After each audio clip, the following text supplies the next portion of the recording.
Olá, amados de Deus, que alegria é estar de novo em contato com vocês através deste nosso programa. O nosso objetivo é anunciar, é pregar o Evangelho das insondáveis riquezas de Cristo.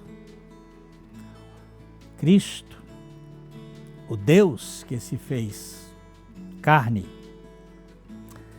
que se fez gente, que habitou entre nós e que por meio da sua graça, Ele pode habitar em nós. Aí seremos mansão de Deus, casa de Deus. Os links estão aí na sua tela de TV, youtube.com/piblondrina1 e facebook.com/programa Café e Fé, tudo junto. Você pode ser um aliado nosso. Nós contamos com a sua participação, com a sua colaboração para que esse programa ele se mantenha diante dos nossos custos. Nós contamos com as suas orações para que nós possamos ter a condição de poder falar a verdade da palavra de Deus, suportado pelo céu, e que nós divulguemos. Você pode agora ser um instrumento de divulgação para que esse programa alcance um público maior de pessoas que sejam alcançadas pela graça do Senhor. Nós vamos às indicações de leitura desta semana e já já a gente volta.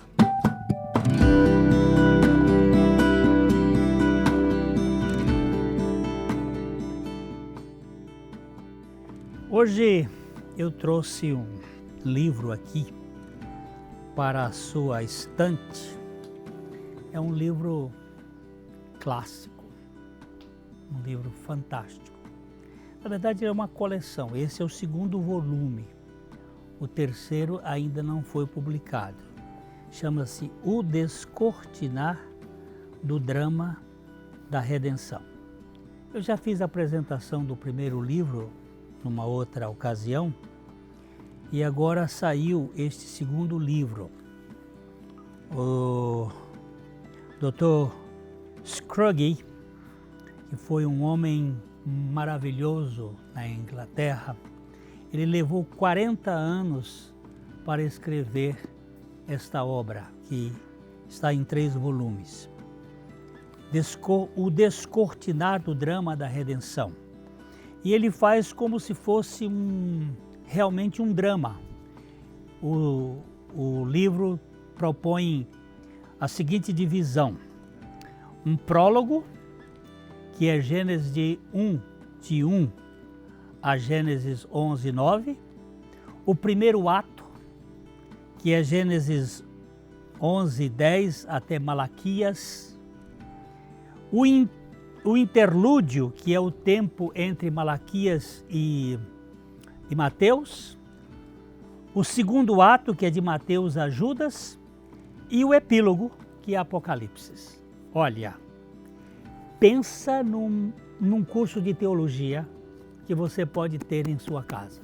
Esse livro aqui é fundamental.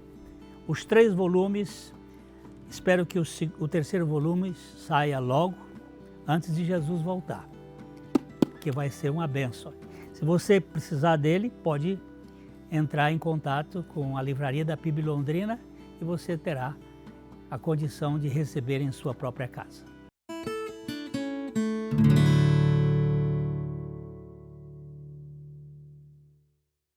Na Ótica Higienópolis você terá um atendimento diferenciado com as melhores opções de lentes e armações para a sua qualidade de vida, sem abrir mão da estética e moda. E o melhor, você não paga mais por isso.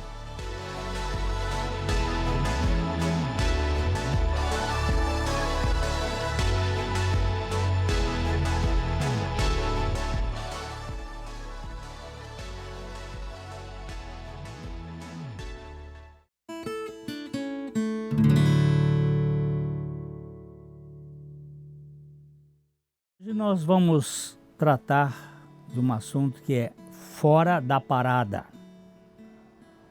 Você sabe que parada é aquele lugar onde o soldado marcha, né, os alunos.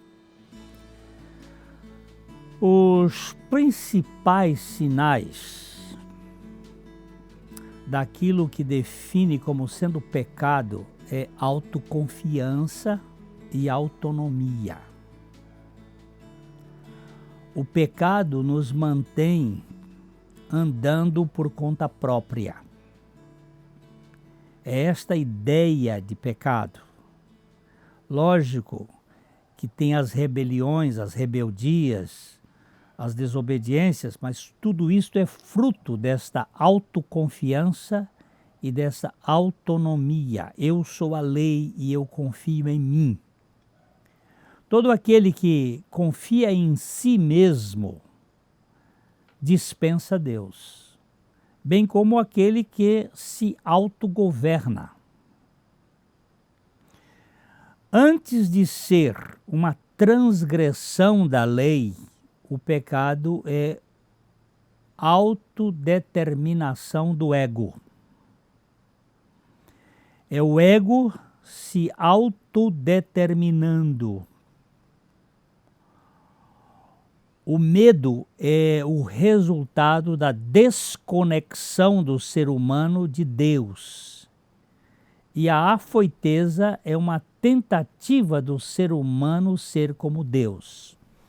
Quando o homem pecou no Jardim do Éden, o primeiro sentimento que ele teve foi o medo.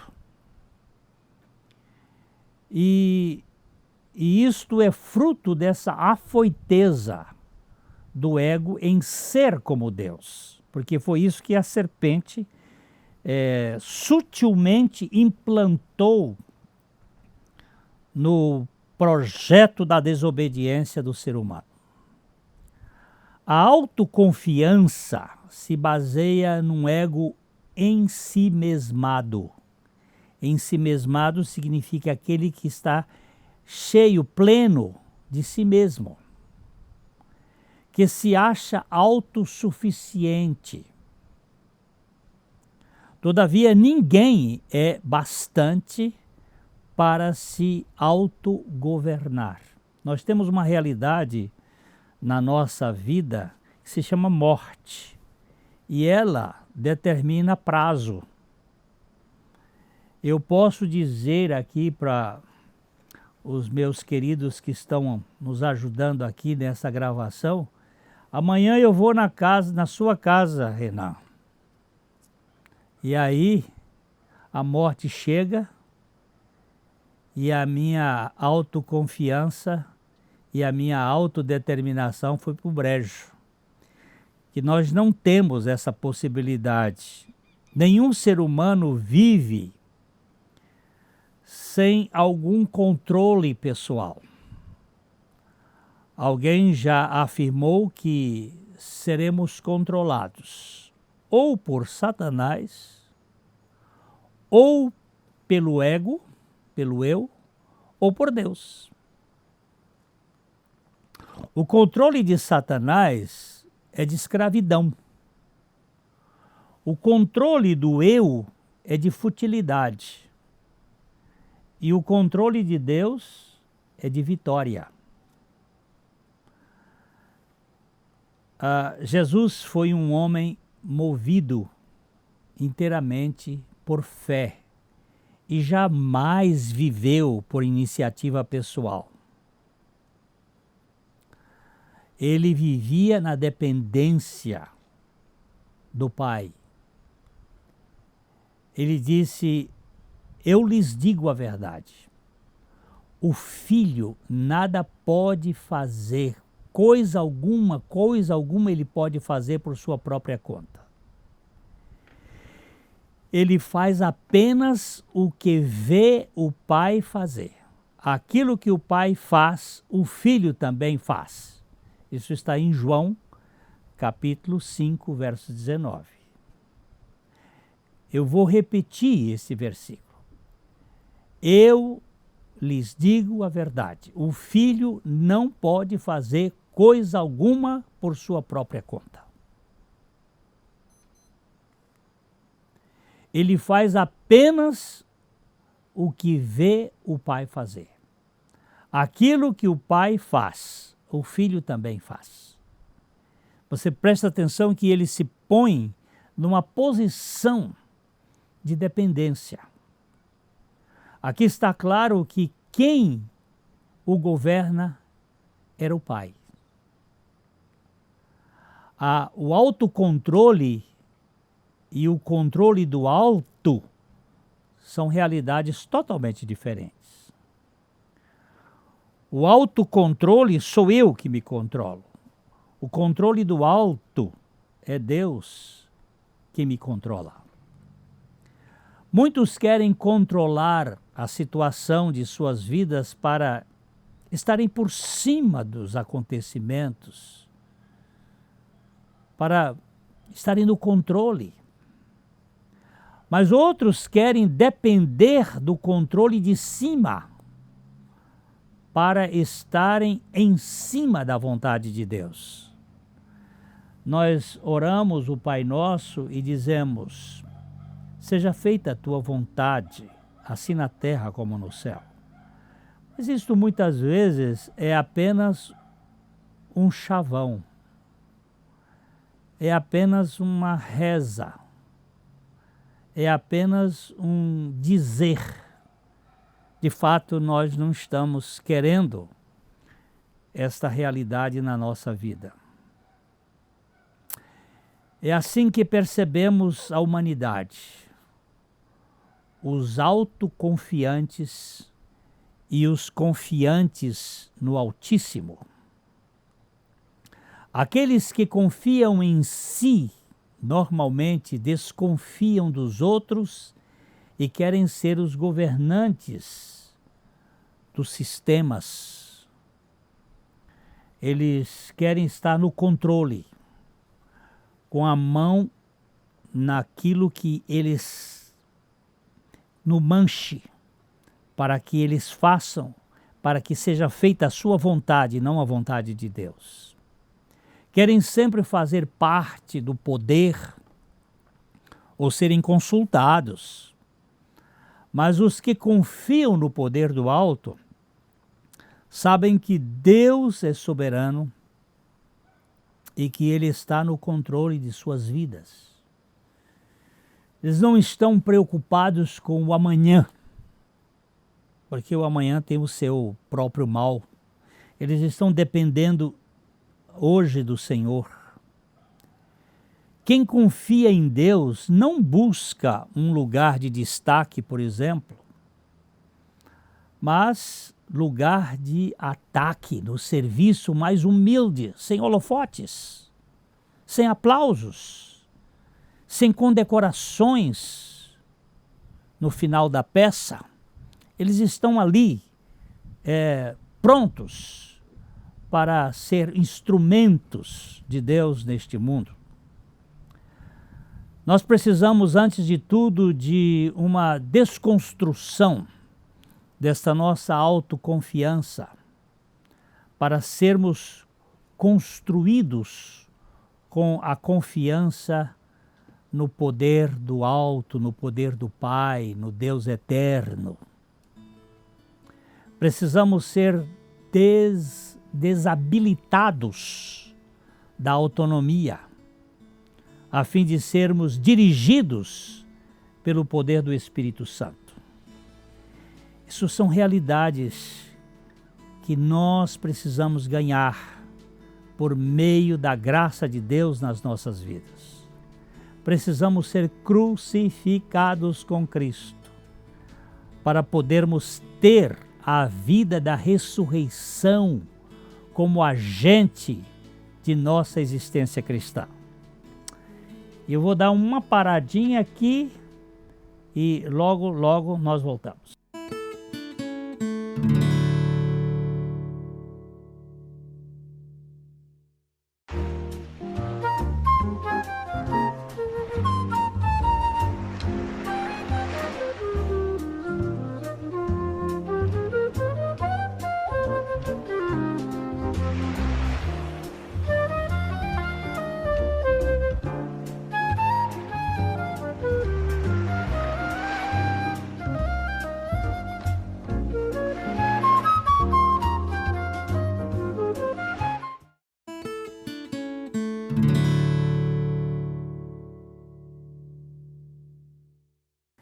eu dizia, precisamos ser crucificados com Cristo para podermos experimentar a vida da ressurreição como agente da nossa existência cristã.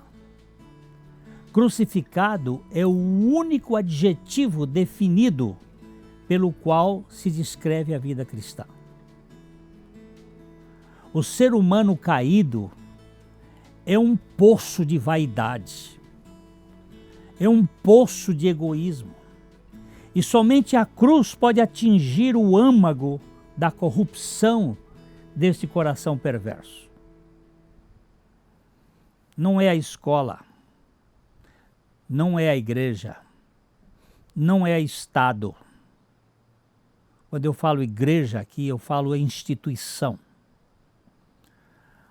A educação, ela dá uma instrução.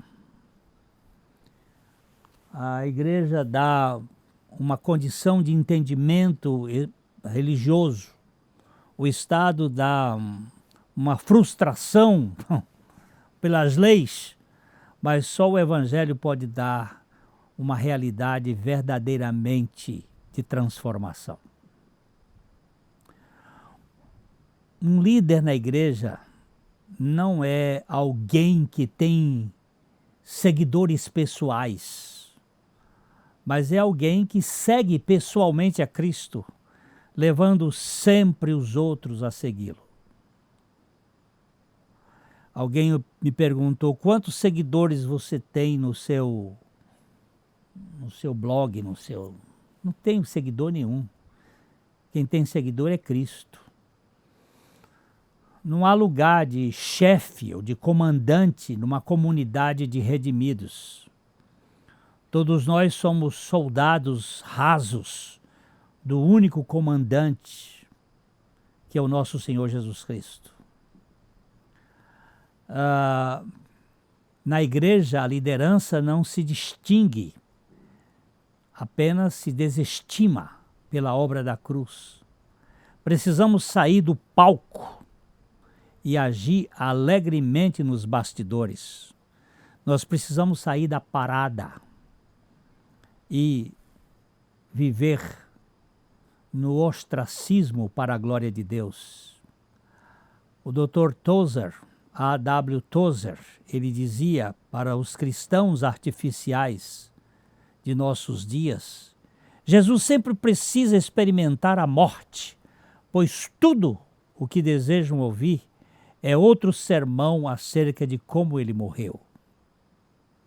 Mas nós precisamos ouvir um sermão a respeito de como nós morremos com Cristo e da nossa libertação de nós mesmos, da nossa presunção de querer ser o que não somos.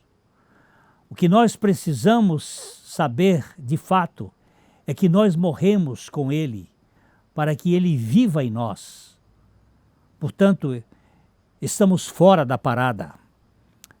O único que está é Cristo em nós, é Cristo vivendo em nós. Não há lugar para o orgulho humano na sala do banquete de Cristo. Não há lugar para o eu vaidoso. Ou o eu sai, ou Cristo não entra. Nós precisamos ganhar essa dimensão. A vida cristã não sou eu vivendo, é Cristo vivendo em mim. É a vida de Cristo no meu interior. E a única forma de remover o ego envaidecido é a sua crucificação juntamente com Cristo na mesma cruz. Naquela cruz, lá do Calvário, eu me vi crucificado com Cristo, mediante a revelação do Espírito Santo, para que eu pudesse agora não mais viver, mas Cristo viver em mim. A cruz de Cristo sempre será ofensiva para o homem natural, mas é o único instrumento capaz de demolir a soberba do ego. O justo sobre a cruz é o único ponto de contato entre o pecador e o poder salvador de Deus. Só Jesus pode fazer essa obra de libertação. Jesus morrendo por nós e, ao mesmo tempo, nos levando a morrer com Ele, é a única forma que nos liberta de nós mesmos, que pode nos libertar de nós mesmos. Livre para atrair por seu poder intrínseco, a cruz continua sendo o imã das almas dos homens. É nela que nós ganhamos a glória da cruz. O elemento surpreendente da cruz não é o sangue, mas o sangue de quem e com que propósito. Ali estava o Filho de Deus substituindo o pecador. Mas, ao mesmo tempo, Jesus estava incluindo o pecador para o fazer morrer com ele, para o seu próprio ego. Isto aqui você e eu precisamos saber para poder crer, porque nós não podemos crer naquilo que não sabemos. E só quando soubermos que a morte de Jesus não era apenas uma morte substitutiva, mas uma morte inclusiva, é que nós podemos ganhar a dimensão da nossa libertação de nós mesmos. Porque ninguém pode crer no que não sabe. E crendo, nós podemos ser libertos daquilo que somos. A mensagem da cruz não é apenas Cristo morrendo por mim. Isto é uma grande verdade. Mas também a verdade me inclui. Ela mostra que eu estava morrendo com Cristo naquela cruz, para me libertar do meu ego ensoberbecido. A cruz de Cristo é a coisa mais revolucionária que já apareceu entre os homens, fazendo com que a justiça e a misericórdia andem de mãos dadas. A justiça exige a morte do réu pecador. A alma que pecar, essa morrerá. A misericórdia faz com que o réu pecador morra juntamente com Cristo. Você vê como são as coisas? A justiça exige a morte do réu. A misericórdia faz com que o réu morra juntamente com Cristo. O Calvário mostra como nós, como os homens, podem ter ido tão longe no pecado e como Deus pôde ir mais longe para nos salvar, para nos alcançar. Um Deus crucificado é um absurdo, mas é isto que ele fez. Lá naquela cruz ele tomou a nossa causa e morreu para que nós também morrêssemos juntamente com ele.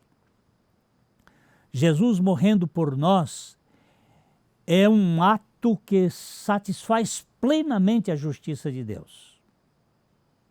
Nós, morrendo com ele, é um feito da misericórdia para nos libertar do poder do pecado que nos domina profundamente. Mediante a obra de Cristo apresentada nas Escrituras e por revelação do Espírito Santo, eu creio que Cristo morreu por mim e que eu morri com ele.